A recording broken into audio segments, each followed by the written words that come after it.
Hello बच्चों, आप सब कैसे हो। बच्चों, आज मैं हिस्ट्री में ही आपका जो पहले हमने पढ़ाया था बाबर, आज मैं उसी का अगला पार्ट लेकर के उपस्थित हूँ। क्योंकि हमने बात की थी बाबर की, और बाबर मुगल साम्राज्य का संस्थापक कहा जाता है। 1530 में जब बाबर की मृत्यु हो जाती है तो जो उनका बड़ा बेटा होता है हुमायूं, उसका राज्याभिषेक हो जाता है, यानी कि वो राजगद्दी पर बैठ जाता है। तो जो हुमायूं थे, इनका पूरा नाम क्या था? इनका पूरा नाम था नासिरुद्दीन मोहम्मद हुमायूं। जैसे बाबर का पूरा नाम था जहीरुद्दीन मोहम्मद बाबर, इनका पूरा नाम है नासिरुद्दीन मोहम्मद हुमायूं। तो आपको ना इसमें ज़्यादा कंफ्यूजन होने की बात नहीं है। जैसे बाबर हुमायूं तो याद रहता ही है, मोहम्मद भी याद रहता है, जो फर्स्ट नेम है उसको थोड़ा फोकस में रखना है। तो ये नासिरुद्दीन मोहम्मद हुमायूं हो गए। 1530 से 1540 तक इनका शासन रहा है। इनका जो जन्म हुआ था 1508 में काबुल में हुआ था। अफगानिस्तान की राजधानी आज भी काबुल ही है, वहाँ पे इनका जन्म हुआ था। और जैसे ही इनका राज्याभिषेक हुआ 1530 में, जैसे ही राजा बने, जैसे ही शासक बने, इनको अनेक कठिनाइयों का सामना करना पड़ा। कौन कौन सी कठिनाइयां इनके सामने आई, देखते हैं। देखिए, कहा जाता है ना बच्चों, हम आप और सब जानते हैं इन बातों को, कि भाई जो पारिवारिक कलह होता है उससे निपटना व्यक्ति के लिए बहुत मुश्किल होता है। और वैसे बाहरी जो शत्रु होते हैं उनसे तो आदमी निपट भी लेता है, उसको पता है कि मेरे कौन कौन से शत्रु हैं। लेकिन जो घर में रहते पीठ पीछे वार करे, उसका पता लगाना बहुत मुश्किल होता है। तो वही ये काम किसके साथ हुआ? हुमायूं के साथ हुआ।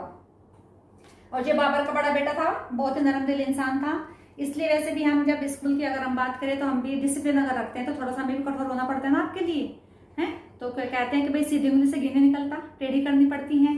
तो इनका जो स्वभाव था वो भी ज्यादा नरम स्वभाव के थे, इसलिए भी इनको दिक्कतें ज्यादा आई हैं। देखते हैं इसमें क्या क्या था। बहादुर शाह जो थे, इनके पश्चिम गुजरात में इनके बहुत बड़े शत्रु थे, और पूर्वी भारत में इनके जो शत्रु थे शेरशाह सूरी थे। और घर में जो इनके शत्रु थे, इनके तीनों भाई थे, इनकी बहनें थी। वो शत्रु कैसे बने?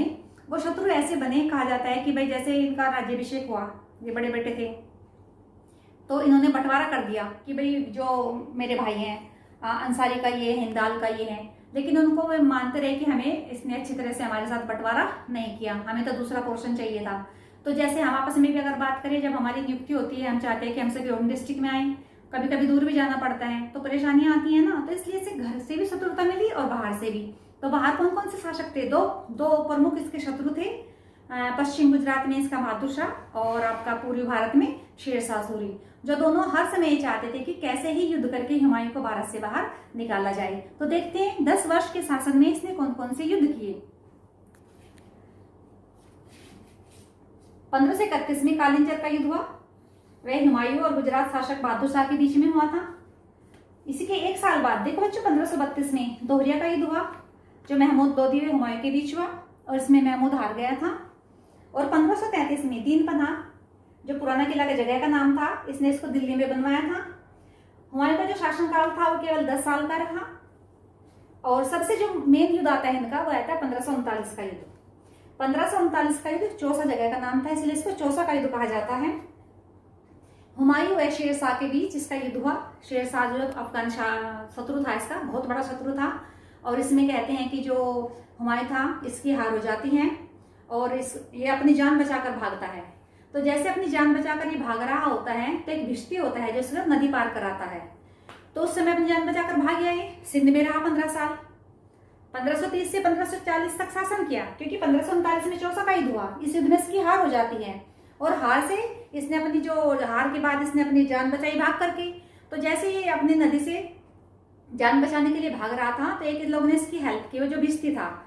और इसने उसको वादा कर गया था उस भिश्ती से कि अगर मैं फिर कभी शासक बना तो मैं तुम्हें एक दिन का शासक, एक दिन के लिए राजा जरूर बनाऊंगा। बच्चों, आपको याद होगा नायक मूवी है ना, अनिल कपूर की, अमरीश पुरी उसको एक दिन के लिए सीएम बना देते हैं ना। तो वही काम यहाँ पे हुआ था, शायद यहीं से वो स्टोरी उठाई गई हो, ठीक है।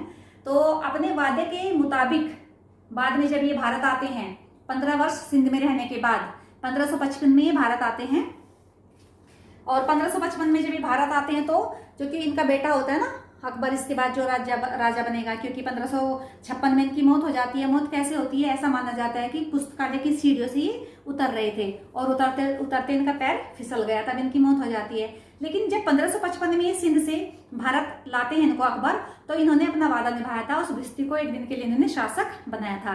अब इसके बाद बात करते हैं, जो अगले वीडियो में हम बात करेंगे अकबर की, जो इनका बेटा हुआ इसके बाद। क्योंकि अकबर को अकबर द ग्रेट क्यों कहा जाता है, इसने क्या क्या कार्य किए अपनी प्रजा के लिए, क्या क्या इसकी उपलब्धियां थी।